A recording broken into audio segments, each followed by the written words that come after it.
The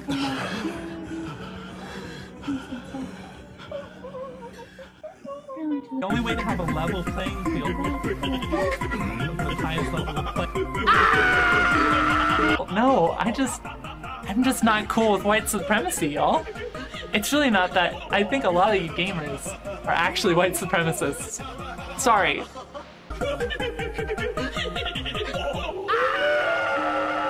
When it comes to streaming and video hosting, I think it's safe to say that for the vast majority of us, we've all gotten reluctantly used to the fact that there are really only two options, and those options are trash. You stream, you're on Twitch. You make stupid videos, you're on YouTube. You're a cancer cell, you're on TikTok. But hang on, for the longest time, there have always been people saying, hey, at least Twitch is way better than YouTube, right? They don't do half the bullshit YouTube does.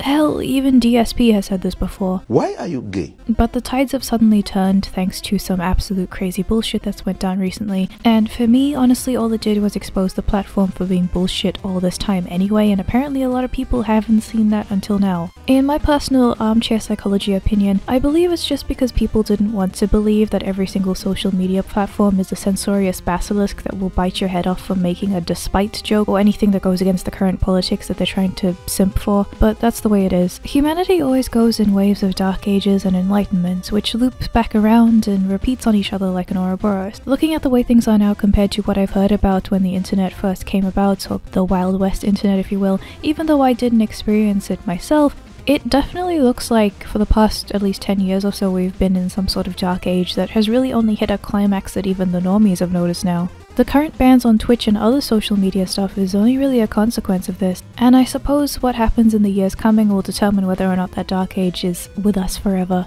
But let's cut the doom and gloom and get to some tism. So let's talk about Twitch. When you look at the chitty streamers and whatnot, the first thing that someone will tell you about Twitch and the way that it runs its TOS is that it's sexist or has double standards of some kind. Now, before making this video, I knew enough about it as a cursory thing, but that wasn't really enough to dissect whether or not it was actually sexist or anything like that. Honestly, I don't really spend that much time on Twitch anyway. There's a couple streamers that I really like to watch live sometimes, but I'm usually so lazy that I'll just wait for the VOD and play it in the background while I do other things. And the reason that I didn't want to outright say that it had a double standard is because I am very used to being sick of people saying this thing that is a bad thing that has happened has to be either racist, sexist, or whatever to make it worse, even though there's not really that much of a pattern, and when you take it out of context, you ignore the real issue because you're trying to make it like a political thing. When the Safety Council thing came out, I was forced to think of it a bit differently, and lining up all the controversies that I was talking about for this video,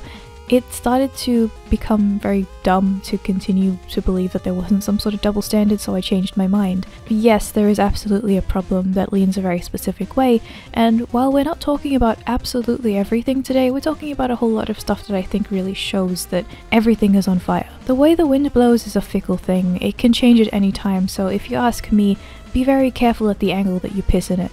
Welcome back to Wish for Death Island, population me. And boy, has the wish for death gotten stronger. So let's start with the Advisory Council. On March 14th of this year, which wasn't that long ago, yet for some reason it seems like a way simpler time, we've got this update from Twitch saying that there would be a council of people who are streamers and industry experts who wouldn't be necessarily making any decisions, but would be a kind of representative of the community to talk about these things with the elusive Twitch team. So basically, to everyone who actually knows anything about Twitch, we knew that they were going to show up for about 5 minutes to talk about something that the team had already decided, just to save face and then have no input whatsoever, and that's basically it. But here's what the dot points of the original article said. Drafting new policies and policy updates. Developing products and features to improve safety and moderation. Promoting healthy streaming and work-life habits, protecting the interests of marginalized there it is, identifying emerging trends that could impact Twitch experience. Interesting to note the healthy habits part, because did you know that some OCD dude is suing Twitch because he can't stop nutting to thoughts? Bruh, if you got a nut and you pick this specimen of the streets, then no one can save you. That's on you. You won't get your 72 gamer girls when you leave this earth, you get the piss water. There is definitely an issue in social media with parasocial relationships, so I am not trying to say that this isn't something that we should talk about, but I will save that till another time. I do acknowledge that it's an issue though, and I think that this man is only a product of that, again, just like Twitch is the product of the stuff surrounding it.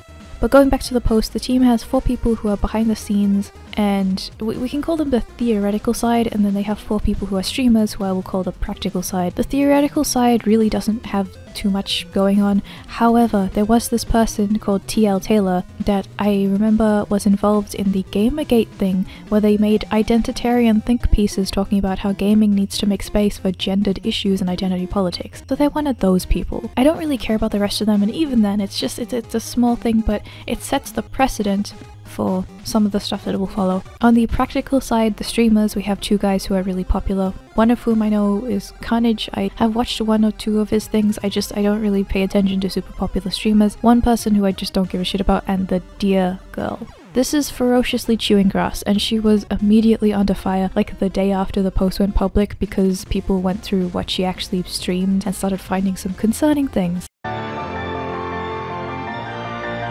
Are here telling me that voice chat isn't a problem, and that is a fact. Y'all have voices that aren't marginalized coming in and saying, just mute, it's not an issue. Everyone faces harassment. I've heard it all. You're just repeating my like a year ago. Apparently her origins are being one of the first partnered trans streamers, which if you want to celebrate something like that, that's totally fine. I see no harm in it. It would be positive and make you feel good. But the way that she holds herself, as you'll see in these clips, it makes her seem like she is the trans streamer. Like it's just, she holds herself up so far above other people that if you want to get representation, I really feel sorry for you if you have to deal with people like her, because she's not helping. And apparently in competitive terms with the games that she plays, she used to play Hero of the Storm in 2016, and I don't play these sorts of games. I'm sorry, this looks like a fucking mobile game to me. That looks like a fucking Big Mood Shadow Legends. But one of the things that was suspicious is that she claimed to have come in 2nd place, and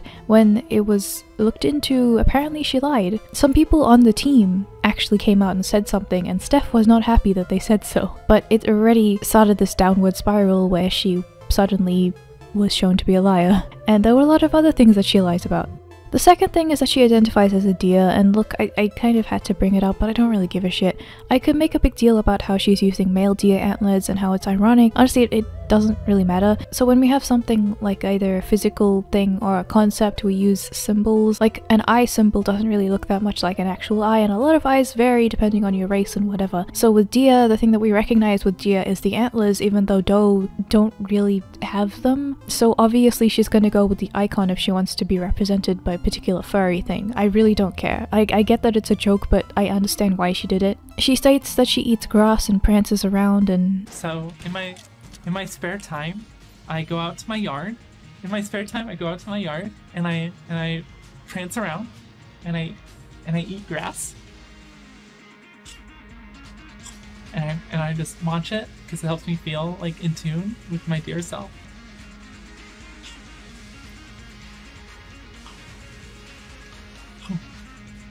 my position on it is that if you're gonna do shit like this, it's weird, but I don't really care as long as it's not impacting your work. The reason that I have a problem with this is she's not just separating it from her job, she's actively trying to make people embrace what she's doing. Just because I don't give a shit doesn't mean that I want to know.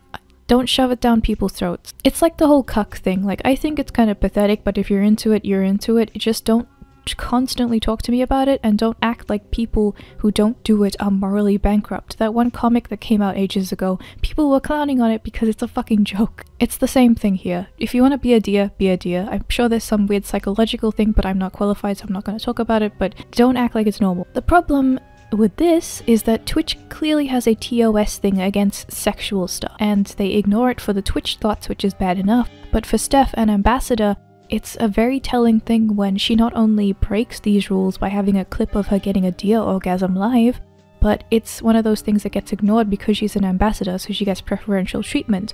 And that is the representation of Twitch because she's an ambassador. Don't you think that's a little bankrupt?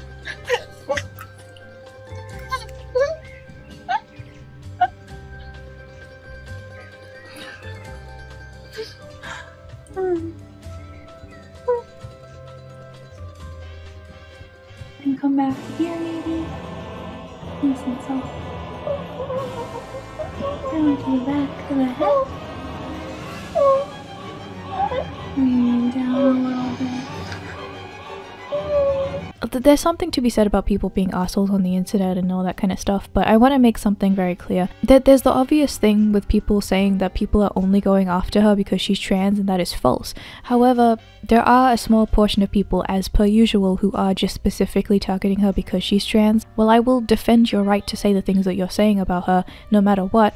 And it doesn't mean that I have to agree, and I really think that people who are specifically making this about her being trans are just proving her point, because she wants you to go after her for that reason, so that she can ignore actual criticism and say that everyone is just being mean to her instead. And you're just helping her do that. You're helping her get away with it, so you don't really have a right to act like she's being unfair to you, and you're just playing into her hands. And Steph also says that she's a furry, a proud furry, and you've already guessed this from the Dia thing, but there's something that I want to bring up specifically about protecting people in these communities.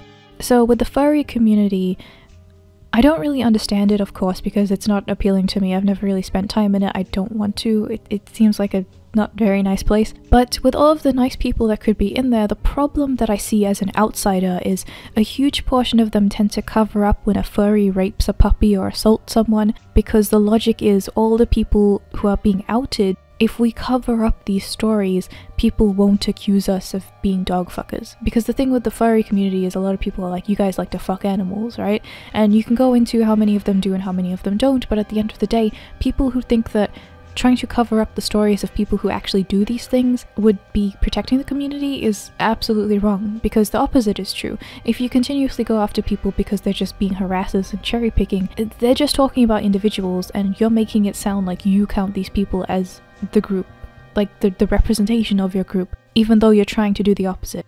Protecting them like this doesn't help. It just makes people think, well, they're clearly covering up for the dog fucker because there's millions of dog fuckers in the community in general. When we look at something like Zoo Sadist, where he did a bunch of things that I don't really feel like saying because I just ate. A lot of people were saying, hey, maybe we should not talk about this because it puts the furry community in a bad light, when what you should be doing is openly criticizing these people and openly looking at the critiques to your community and rebutting them head on, because that's the only way that your reputation is going to get the slightest bit better. With the LGBT community, it's kind of the same thing, where there is a small section of people who will make absolutely everything about the sexuality. If you criticize someone, you're criticizing them because they're a part of whatever the fuck label. And with the trans community, a lot of trans people hate people like Yaniv. I'd say the majority of them do, but there's always the small group of them. Remember, Yaniv still has followers, and these people will make every criticism that other people make just because Yaniv is claiming to be trans. And people like Steph are just making it worse, because you're just making the entire community to an outsider look like all of the people in there have something to hide because they're covering it up with victimhood, when that's not the case. It's a small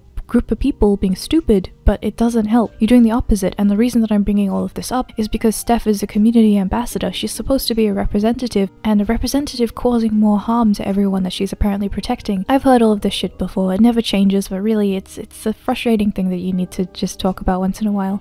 She's never going to listen to something like this, but I think in the interest of maybe some people who are passing by who are in these communities, maybe if you haven't thought about something like this before, just give it a go. Remember, there are some people who are criticizing Yaniv purely because they identify as trans or whatever, but the vast majority are criticizing him because he tried to get underage girls to take their tops off and go swimming with him, and he's obsessed with women's periods.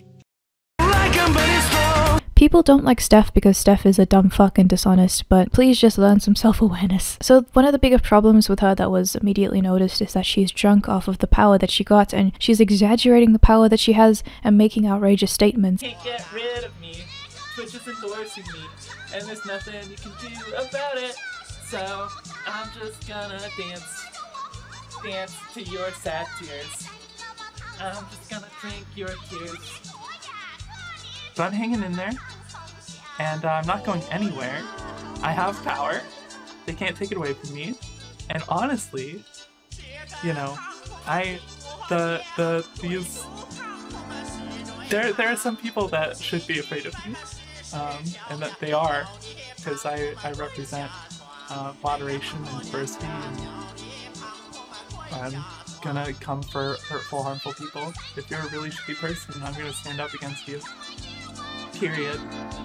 And Twitch is endorsing me to do that. Which I think is funny, because she basically doesn't have that much power. Twitch made it clear that she's not really going to be making any decisions. She sits there with this kind of shit-eating grin the entire time, saying that we need to shut down voice chat or anything that empowers white male gamers, according to her. It's not a good look for anyone who actually thinks that the ambassadors should be making Twitch look like a good place. She says that voice chat is bad if you're marginalized and that it needs to go because it's a disadvantage, and in her definition, marginalized basically means if you're not a white man. She then adds that people claim that she doesn't understand competitive gaming and that she's heard all of their arguments before, and claims that she does understand it, which to me just cemented that she didn't. The only way to have a level playing field at the highest level of play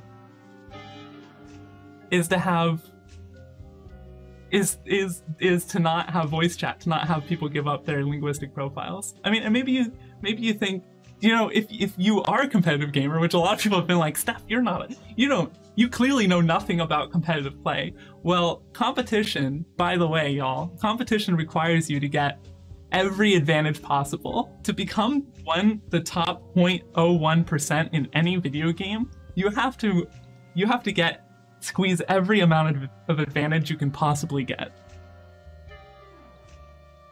Voice chat is unfair. Period.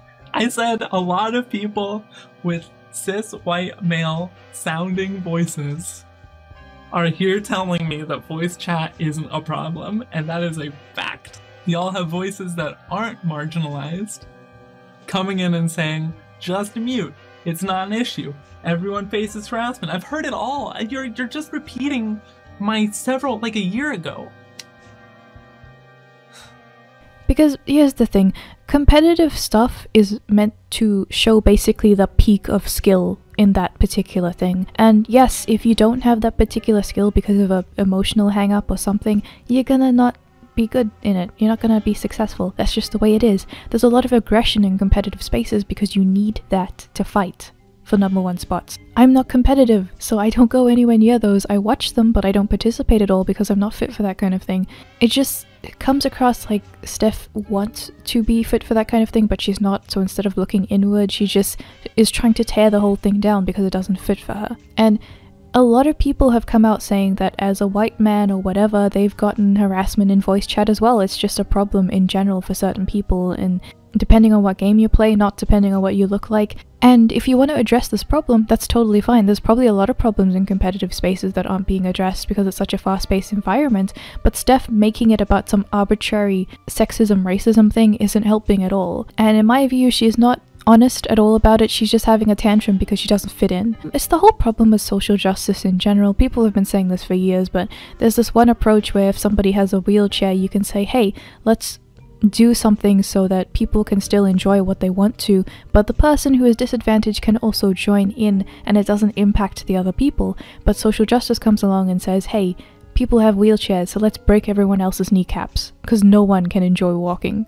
If you're not honestly here to talk about actual issues in general and how to improve them, if you're just here to make it about ideology or disguise yourself as being a part of that ideology because you're bitter, you need to either take the heat or get out of the kitchen. But I guess in Steph's case, it's take the heat or get back in the kitchen. An example of a legitimate issue would be, Critical talked about this before, but live stream fails, how there's basically a certain type of community regarding streamers who just actually do the most toxic shit and try to make everyone drag themselves down to that shitty level as well. That's an issue.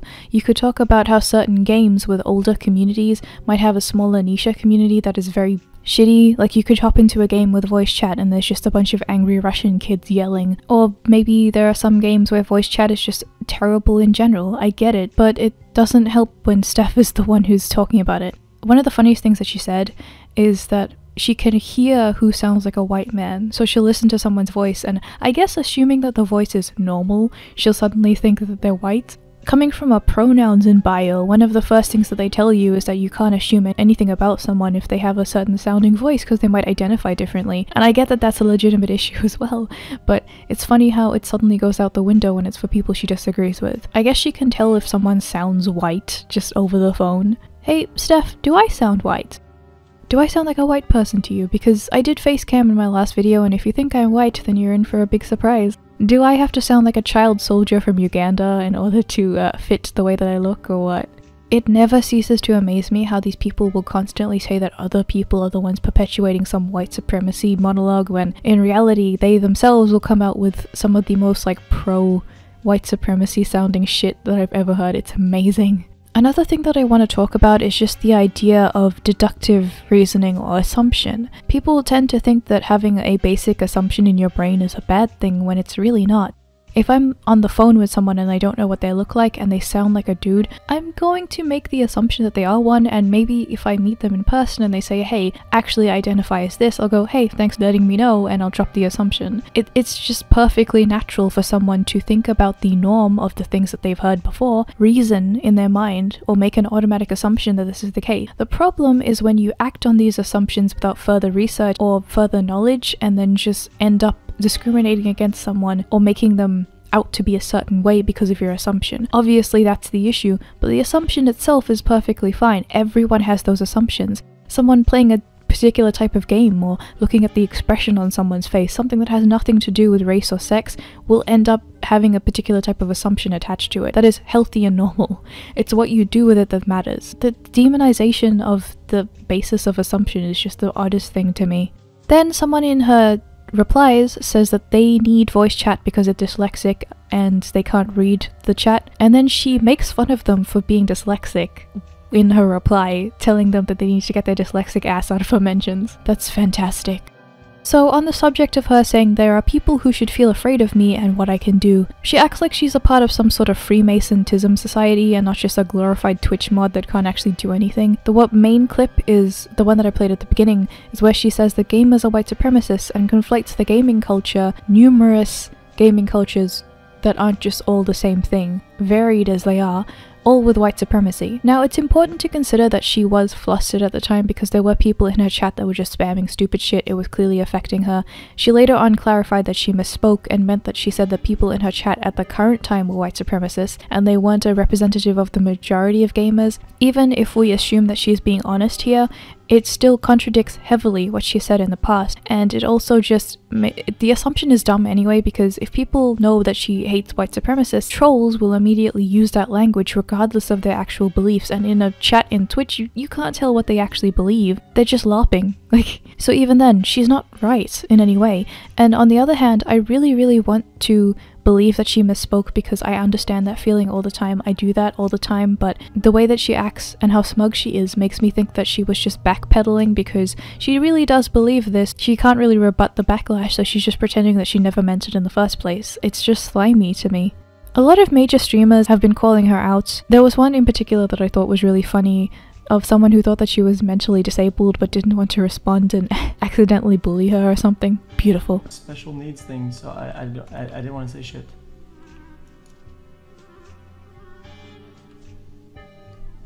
I didn't watch the clip.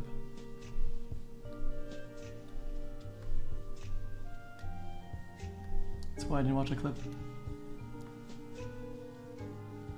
The aftermath was her having the first meeting with the group and then coming out with tame backpedaling damage control statements when there was also a Twitch update where they said, specifically emphasizing that people won't actually be making any policy changes as they're part of the ambassadors and not actually like a part of the Twitch team. People have assumed that she was probably told to back down with a lot of stuff that she said, but that's where we stand with her. No one really cares. She's just being shitty, but that's the same thing as usual. But what of the other streaming issues? Well, there's a big thing that people used to say about Twitch being more forgiving of Content ID. Something along the lines of, hey, they can be pretty shitty, but at least their Content ID system isn't as bad as YouTube's. And recently a lot of people got hit with the new and improved Skynet version of DMCA, and a lot of accounts are gone. A lot of other sad shit happened as well, like people having to delete years worth of memories, and yes, you can download it so you can still view it, but the point is, re-uploads are never the same because that original audience that initially saw it, all of their comments are gone, all of the atmosphere is gone, all of that part of the memory is gone, and that's a sad thing. But let's talk about why this sudden change happened. Well, allow me to cosplay as Alex Jones for a second here. Considering there's a lot of stuff with the new waves of censorship, there was a thing recently on Reddit where there was the dirtiest tactic that I've ever seen. Reddit picked subreddits that they didn't like. Removed the mods from those subreddits, and then banned those subreddits, saying that the reason that they were banned is because they didn't have mods, even though that wasn't a rule before. So In my view, while the DMCA thing could have started out with Twitch just trying to crack down on stuff and hurting a lot of people in the process, it could be used as a way to quietly remove other people, just setting the precedent for what they can do now. Again, Alex Jones time, but I just wanted to put that out there. There are annoying thoughts on Twitch, we know this, and they're not even hot, but the simps aren't picky, I guess. You guys know you can watch shit like this for free, right? Whatever.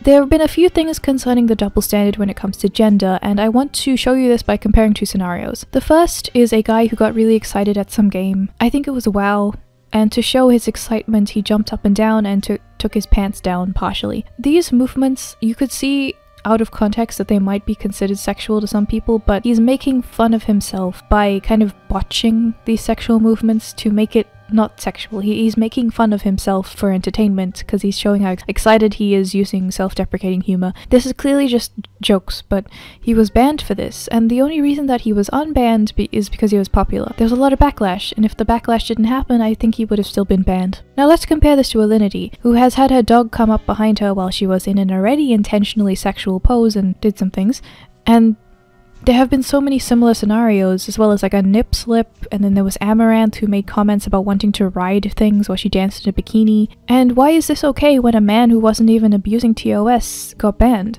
There was also the man who accidentally fired his gun on camera, and this was a stupid thing in the events leading up to it, like getting drunk and having a firearm, just playing with it on stream. It was stupid. I'm not defending him in that aspect, but he got punished for it, and there were other instances like XQC showing gorillas banging for like 2 seconds accidentally, and these people got punished for it even though these were accidents because the TOS doesn't discriminate in terms of accident or purpose, I guess, yet Alinity and Pokimane can do stuff like this all the time and not get banned, even though, again, it's on accident, yet some people get banned for accidents and they don't. Alinity kisses her cat to feed her vodka and then throws it, yet she is not banned, but actively told that she will be protected and the people who are criticizing her will be banned. By the way, cats land on their feet when they're prepared to. They need to be prepared to. You can easily throw a cat and have it break something because it's just dangerous to do so. Why would you throw a cat in the first place? And then there's the IRL streams, which are even worse because they're just women showing their asses, like, just randomly, and then Amaranth goes to the gym, films herself, and then films other people, and then the gym says that you're breaking the rules, you need to leave, and then she doesn't listen, then they kick her out, and she says it's because she's white, despite the fact that the gym staff are also white. Because I'm white. Why are blatant accidents not okay, but when they're from certain people, or when they're purposeful and from certain people, they're fine? So then we have those girls who were demanding that people donate money to them. Now, we all know this is dumb. It's dumb. You know it's dumb. I'm not going to hit you over the head with talking about why it's dumb. But if you'll allow me, the reason that I'm bringing this up is, yet again, I do like to cosplay as Alex Jones. Teleports behind you, :3. I'm just role-playing as the gay frog for a second, so if you're going to dismiss this, just hear me out first, and then feel free to do so. The woman who talked about wanting to fuck dinosaurs said that she looks up the doxes of people who give her money. Average age? Oh, I have no idea. I only really keep track of the people who support me. And the people who support me are usually men in relationships or actively dating between the ages of, I think, 25 to maybe 42. They usually work in tech. A lot of engineers are in here right now. It's really crazy. The other day when we were talking about like what we all do for a living. Oh no, so when you guys dono to me, it tells me your name that is attached to your PayPal, and if your name is attached to your PayPal and you dono to me, I look you up on Google. I Google each and every one of your names, and I creep your LinkedIn. So that she looks up the information of the people who give her money, like their name, their occupation, their age, so that she can just have this information. She says that a lot of people are from the tech industry. Now, my humble conspiracy is as follows. What if this has been going on for a lot longer than we thought, and this is just the first time that it's been seen from the outside world, and she's finally admitted it? Maybe some of these Twitch people donated to her, she found out, she talked to them about it, and they end up protecting her out of fear. What if they're just afraid that she'll find out that they're one of the donators and just protect her anyway to protect themselves? Or then again, maybe they're just incompetent, right? In the coming days, especially towards the end of the year, what will happen to Twitch? One of the biggest things that has people talking right now is the Dr. Disrespect ban. Firstly, it's good to note that he was banned last year temporarily for filming at the bathroom in E3, but this is something really weird this time. It begins with a clip of him during his last ever stream where he suddenly goes quiet and looks like something off camera is bothering him, looking from left to right as if there's something he didn't expect and he doesn't like it. Then all of a sudden the stream cuts. He was revealed after the fact to have been banned permanently, and he hadn't said anything about it on his social media, it just went dark. His wife came out saying that she was happy for the support but didn't say anything about it. A couple people made ominous tweets about knowing but not being able to say anything. People on Reddit were pretending to be from HR and talking about shit, yet it was clear that they were just pretending because of their post history. No one was allowed to speak on this ban, and people speculate that it's incredibly serious. Now, I want to bring up the precedent because, as I said, things have been getting bad. Even if Dr. Disrespect has been banned for something perfectly legitimate that he did, it sets the precedent now for people to just be banned and then not have the ban explained because of a legal thing. In the same way that people going after the sponsorships of other people as a tactic to take them down has just opened the door for other people to just blindly do that for people they don't like. Parasocial relationships have also reached a peak as well, with people like the gentleman who can't stop fapping, stalkers, ideologues who have become radical and just taken the violence offline. Everything is just on fire right now, and an example like Twitch is really just something that you can use as a case study, and the question is it going to get worse? And the alternatives, let's face it, no one cares. No one cares about the current ones, no one cares about the previous ones. Not a big amount of people have been pushed off the platforms yet because not a lot of shit has happened, but a lot of stuff that you can look at now, if it's going to get worse, would there be something to push people to alternative platforms? My personal problem that I have with other alternative, they either get shut down by shady means like VidMe, or they have a shady company buy them, or they have shady practices like insert company owned by China that uses this app spy on you here. Even places like BitChute are banning people, so I've heard now. And then there's a new app called Parler that everyone's on, but I'm just waiting for some weird shady shit come up about that too. At the end of the day, I guess I'm just glad that I don't use social media that much, but even then, it still sucks. So what do? I think it depends on what's going to happen next, and I think that things are going to get a whole lot crazier. Twitch is certainly following that trend, but I guess we'll have to wait and see. Enjoy your stay on Wish for Death Island.